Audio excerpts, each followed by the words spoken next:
বলেছেন যে বিএনপি প্রতিটি বিষয়ে পালিয়ে যাওয়া ফ্যাসিবাদের রাস্তা ধরে হাঁটা শুরু করেছে। প্রতিটি বিষয়, কিন্তু আমার এই প্রতিটি বিষয় নিয়ে আমার আপত্তি। আপনি বলতে পারতেন যে বিএনপি কোনো বিষয়ে কোনোভাবে তাদের আচার আচরণ দেখে যেন মনে হচ্ছে, এরকম বলতে পারতেন। কিন্তু আপনি যখন বলবেন প্রতিটি বিষয়ে, তখন কিন্তু প্রশ্ন উঠবে যে বিএনপি যা কিছু করছে, এই সরকার যা কিছু করছে, সবই কি আওয়ামী ফ্যাসিবাদী আওয়ামী লীগ পালিয়ে যাওয়া ফ্যাসিবাদী সরকারের মতো হচ্ছে? এইভাবে এত অতি সরলীকৃত বক্তব্য একজন জাতীয় নেতার মুখে কিন্তু আসলে মানায় না। এবং উনি কি বলেছেন, উনি বিএনপির উদ্দেশ্যে বলেছেন, হাজার চেষ্টা করেন ওই আওয়ামী লীগ হতে পারবেন না, দুর্বল আওয়ামী লীগ হতে পারবেন। তো আওয়ামী লীগ হতে পারবেন না বলতে উনি কি আওয়ামী লীগের চরম যে স্বৈরতান্ত্রিক যে আচরণ ওটার কথা বলছেন? তার মানে তারা দুর্বল আওয়ামী লীগ, তো দুর্বল আওয়ামী লীগ হলে মন্দ কি, সেটা যেটা আচরণ কিছু কম হবে।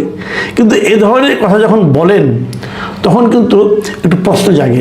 যেমন উনি বলেছেন যে জুলাই গণঅভ্যুত্থান না হলে, মানুষ জীবন না দিলে বিএনপি আজকে ক্ষমতার তাপ উপভোগ করতে পারত না। এই কথাটা উনি বিএনপিকে জুলাই বিপ্লবের সুবিধাভোগী বলেন। দেখেন, আপনার এই কথা কিন্তু ঠিক, আমি অস্বীকার করি না। কারণ জুলাই অভ্যুত্থান না হলে, মানুষ জীবন না দিলে তো আওয়ামী লীগ সরকারের পতন হতো না। আওয়ামী লীগ সরকারের পতন না হলে বিএনপি ক্ষমতায় আসতে পারতো না, ইহা সত্য, কোনো সন্দেহ নাই। তাহলে বিএনপি কী হতো? বিএনপি দৌড়ের উপর থাকতো, বিরোধী দল হিসেবে থাকতো, দৌড়ের উপর থাকতো। কিন্তু জনাব শফিকুর রহমান, আপনি একটা ভেবেছেন আপনাদের কি হতো? আপনাদের কি হতো? জুলাই অভ্যুত্থান না হলে তো আপনারা একটা নিষিদ্ধ রাজনৈতিক দল হইতেন। আপনি বলছেন জুলাই আন্দোলনের সুবিধাভোগী হলো বিএনপি। জুলাই আন্দোলনে বিএনপি যতটুকু সুবিধা পেয়েছে তার চেয়ে অনেক বেশি সুবিধা পেয়েছেন আপনারা। আপনি এখন জাতীয় সংসদের বিরোধী দলীয় নেতা। যদি জুলাই আন্দোলন না হলে আপনি কোথায় থাকতেন? আপনি নিষিদ্ধ দলের নিষিদ্ধ আমির হতেন। তাহলে কি হতো? কাজেই জুলাই আন্দোলনের সুবিধাভোগী আমরা সবাই, এই জাতির সবাই আমরা জুলাই আন্দোলনের সুবিধাভোগী। কিন্তু জুলাই আন্দোলনের সেই সুবিধাটাকে কে কিভাবে ব্যবহার করছে, দ্যাট ইজ দ্য পয়েন্ট। আপনারা কীভাবে ব্যবহার করছেন, এনসিপি কীভাবে ব্যবহার করছে, এগুলো হলো আলোচনার বিষয়। এবং বিএনপি কীভাবে ব্যবহার করছে, এটাও আলোচনার বিষয়। এবং এই আলোচনাগুলি কিন্তু মানুষ করছে। আপনার টেনশন নেওয়ার কোনো কারণ নাই রে ভাই। সাধারণ মানুষ অলরেডি আলোচনা শুরু করেছে। কারা এই দায়িত্ব নেওয়ার পর, ক্ষমতায় আসার পর কারা কি কথা বলছেন, কারা কি আচরণ করছেন, কারা কীভাবে অন্য দলকে মূল্যায়ন করছেন, এই সবই কিন্তু আলোচনার বিষয় হিসেবে মানুষের মনে দেখা দিয়েছে। কাজেই এটাকে একেবারে যে আপনি আপনার ওরাই সব সুবিধা নিয়েছে, আপনারা কিছুই নেননি, কিছুই পাননি, এভাবে মনে করার কোনো কারণ নাই। তবে আমার কাছে ইন্টারেস্টিং মনে হয়েছে নাহিদ ইসলামের বক্তব্য। ওই একই অনুষ্ঠানে নাহিদ ইসলাম বক্তব্য দিয়েছেন এবং নাহিদ ইসলাম কি বলেছেন, নাহিদ ইসলামের যে কথাগুলি বলেছেন সেগুলোর মধ্যে আমি কয়েকটা পয়েন্ট আমি আপনাদেরকে দিতে চাই।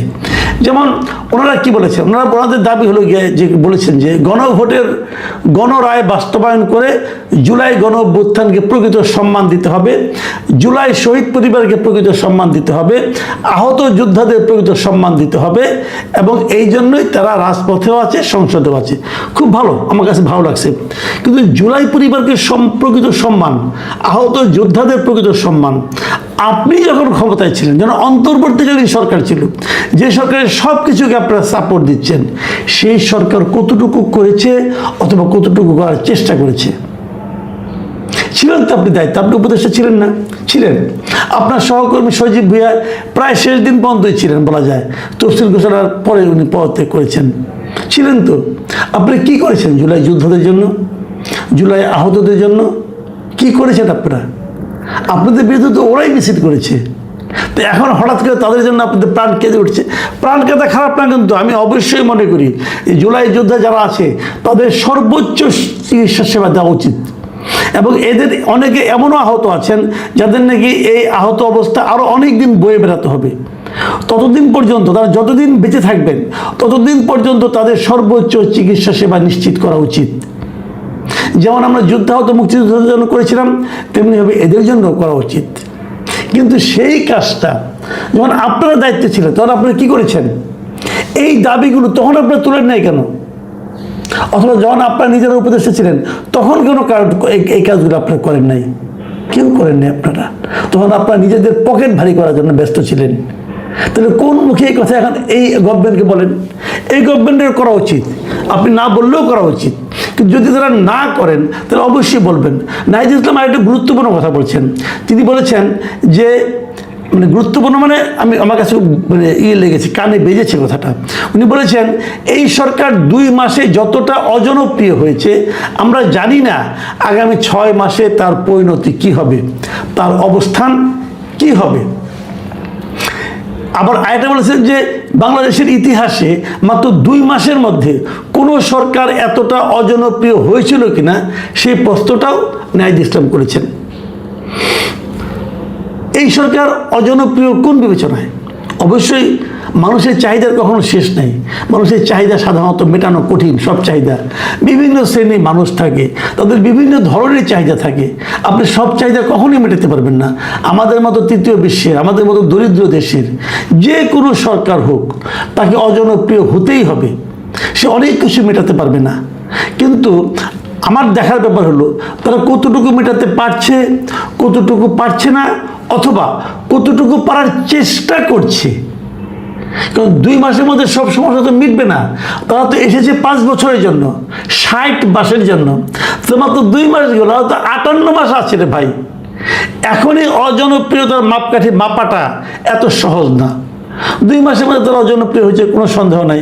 আপনি বলেন যে ইতিহাসে কোনো ছিল না, আরে ভাই অন্তর্বর্তীকালীন সরকারও তো 10 দিনের মধ্যে অজনপ্রিয় হয়ে যাচ্ছিল। যখন তারা এই সমস্ত অথর্ব লোকগুলিকে এনে উপদেষ্টা বানিয়েছে, কিছু বুড়া আর কিছু ছোড়া মানে আপনাদের মতো কিছু লোকজন, ইয়াং মানে নবিশ লোকজনকে নিয়ে যখন উপদেষ্টা বানিয়েছে, তখনই তো লোকজন বলছে যে এই গভর্নমেন্ট গন কেস। আমি নিজে প্রথম দিনই বলেছি যে কতগুলি অথর্ব লোককে আনছেন আপনারা, এগুলো তো নড়তে চড়তেই পারে না, এটা কখন কাজ করবে। আর কতগুলি ইয়াং পোলা বানাচ্ছেন, এতে তো কোনো অভিজ্ঞতাই নেই। এবং তাই হয়েছে। আপনারা ইতিহাসের খাতায় নাম লিখিয়েছেন। আমি বলবো যে বাংলাদেশের ইতিহাসে এত কম বয়সে এত দুর্নীতি মনে হয় আর কেউ করে না, জানে কি আপনাদের সহকর্মীরা করেছে। তো অজনপ্রিয়তা আপনারা তখনই হয়ে গেছেন। কাকে খোঁজ দিচ্ছেন আপনারা? দেখুন, আমি এখন একটা কথা বলি, যেটা বলে আমি আলোচনাটা শেষ করতে চাই। সেটা হলো গণভোটের গণরায় বাস্তবায়নের কথা বলেছেন। গণভোট জিনিসটা আমি মনে করি ইউনূস সরকার এই জাতির উপর চাপিয়ে দিয়েছিল। ডক্টর আলী রিয়াজের প্ররোচনায় ডক্টর ইউনূস এই দেশে এই জাতির উপর গণভোট চাপিয়ে দিয়েছিল, যেটা ছিল সম্পূর্ণভাবে একটা বেআইনি এবং অবৈধ কাজ। কথা পরিষ্কার। গণভোটকে কোনোভাবে আপনি জাস্টিফাই করতে পারবেন না, কোনোভাবে না। গণভোটের রায় মানতে গেলে পরবর্তী সময়ে এটা নিয়ে সংসদে এবং উচ্চ আদালতে প্রশ্ন উঠতে পারত। মনে রাখবেন, সংবিধান আপনি সবসময় হয়তো মানেন না, এগুলি বলে আপনি বলবেন যে বিপ্লব মানে সংবিধান মানলে অভ্যুত্থান হতো না, গণ আন্দোলন করা যেত না, এগুলি সবই ঠিক আছে। কিন্তু আপনি যদি এমন একটা প্রক্রিয়ায় সংবিধানকে চেঞ্জ করেন, সুপ্রিম কোর্ট হচ্ছে সংবিধানের গার্ডিয়ান। সুপ্রিম কোর্টে যদি কেউ প্রশ্ন করে সংবিধানকে কি এভাবে চেঞ্জ করা যায়, যদি সুপ্রিম কোর্ট বলে করা যায় না, আজ হোক কাল হোক 10 বছর পরে হোক, এই প্রসঙ্গটা কিন্তু সুপ্রিম কোর্টে উঠতে পারে। তো সুপ্রিম কোর্ট কী বলবে যে এই প্রক্রিয়া গণভোট আবার কি? গণভোট তো আমাদের সংবিধানে নাই, এবং গণভোটের ব্যাপারে এটা অধ্যাদেশে জারি করা যায় না। রাষ্ট্রপতি যে গণভোটের অধ্যাদেশ জারি করেছে, এটাও তো রাষ্ট্রপতির এখতিয়ার বহির্ভূত, সেটা পারে না করতে। সংবিধানের 93 অনুচ্ছেদের কথা বলেন তো, আপনারা ওখানে পড়ে দেখেন, সেটা পারে না। তো সেক্ষেত্রে একটা অবৈধ পদ্ধতি, অবৈধ একটা সিস্টেমের মাধ্যমে, সিস্টেমকে পুঁজি করে আপনি একটা গণভোটের রায় নিয়েছেন, নিয়ে বলছেন যে হয়ে গেছে, এখন এটা এইভাবে করতে হবে। ভাই এত সহজ তো না। আমি আরেকটা কথা বলে শেষ করি, একটা কথা মাথায় রাখবেন। 3টা জিনিস ভাই। 1 নম্বর হলো যে গণ অভ্যুত্থান যেটা হয়েছিল, যে গণ আন্দোলনের কারণে হাসিনা সরকারের পতন হয়েছিল, সেই গণ আন্দোলন এবং ইউনূস সরকারের সংস্কার কর্মকাণ্ড আলী রিয়াজের নেতৃত্বে, এবং সবশেষ জুলাই সনদ, এই 3টা জিনিসকে সমার্থক মনে করার কোনো কারণ নাই। 3 জিনিস। যখন জুলাই আন্দোলন হয় তখন কিন্তু সংস্কার নিয়ে কোনো আলোচনা একবারের জন্য কেউ হয় নাই। সংস্কারের প্রসঙ্গটা আসছে হাসিনা সরকারের পতনের পর। তার সঙ্গে এই কয়েকজন নেতৃবৃন্দের সম্পর্ক আছে এবং এই সংস্কার কর্মকর্তা যারা পরিচালনা করেছে তাদের সঙ্গে আবার জুলাই গণ অভ্যুত্থানের কোনো সম্পর্ক ছিল না। এমনকি ডক্টর ইউনূস তো ছিলই না। ডক্টর আলী রিয়াজকে এই আন্দোলনে ছিল, ডক্টর ইউনূস ছিল, ডক্টর ইউনূসের বিখ্যাত উপদেষ্টা নূরজাহান বেগম ছিল, আলী ইমাম মজুমদারের কোনো ভূমিকা ছিল? কারো কোনো ভূমিকা ছিল না। এরা হলো সুবিধাভোগী। এই যে রিজওয়ান হাসান তার কোনো ভূমিকা ছিল? এরা হলো সুবিধাভোগী। এই সুবিধাভোগী লোকগুলি এসে নিয়ে পরে এটাকে একটা ক্যাচাল বাঁধিয়ে জিনিসটাকে তাদের শাসনটাকে দীর্ঘায়িত করার চেষ্টা করেছে, আর কিচ্ছু না। আমি তবুও বিএনপিকে সাধুবাদ জানাবো। বিএনপি বলেছে তারা জুলাই সনদকে অক্ষরে অক্ষরে বাস্তবায়ন করবে। এখন জুলাই সনদ বলতে তারা যেটা বুঝে, হয়তো সেই জিনিসটা জুলাই সনদ বলতে এনসিপি বুঝে না, জামাত বুঝে না। তো আমরা দেখি বিএনপি কতটুকু বুঝে জুলাই সনদ, কতটুকু তারা অক্ষরে অক্ষরে বাস্তবায়ন করে, এটা আমরা দেখতে চাই। যদি তারা না করে বাস্তবায়ন, আমরা তাদের বিরোধিতা করব যে আপনারা যতটুকু বলেছেন ততটুকু করেন। কিন্তু আমি মনে করি জুলাই সনদকে হুবহু বাস্তবায়ন করাটাও যে খুব বিশাল কিছু পরিবর্তন হয়ে যাবে, আমি কিন্তু তাও মনে করি না। দেখুন, আমি বলি আপনাদেরকে, সংবিধান সংস্কার না, শাসন ক্ষমতার যে শাসন প্রক্রিয়া, এটাকেও সংস্কার করলে কোনো কাজ হবে না। সংস্কার করতে হবে মানুষকে, মানুষের মানসিকতাকে। যতক্ষণ পর্যন্ত মানুষের মানসিকতা পরিবর্তন না হবে, যতক্ষণ পর্যন্ত রাজনৈতিক নেতৃবৃন্দের মানসিকতা পরিবর্তন না হবে, ততক্ষণ পর্যন্ত কোনো সংস্কারে কোনো কাজ হবে না। সেই মানসিকতাকে আমরা প্রত্যাশা করি বিএনপির মধ্যে পরিবর্তন হবে, কিন্তু হয়েছে কি এখন পর্যন্ত? আমি টের পাচ্ছি না। জামাতের নেতৃবৃন্দের মধ্যে হয়েছে, আমি সেটাও টের পাচ্ছি না। আর এনসিপি নেতৃবৃন্দের মধ্যে আমার তাও মনে হয় না। যে কাজটা এখন এনসিপি এবং জামাত করছে সেটা হলো একটা ধোয়া তুলে সংস্কার বলে তারা বিএনপিকে অজনপ্রিয় করার চেষ্টা করছে। এটা তারা করতে পারে, তাদের রাজনৈতিক অধিকার আছে, কিন্তু আমরা কিন্তু সেটা বুঝতে চাই যে আপনারা যে সংস্কারের কথা বলছেন সেটা হলেই কি দেশ চেঞ্জ হয়ে যেত অথবা চেঞ্জ হয়ে যাবে? কিছুই হবে না।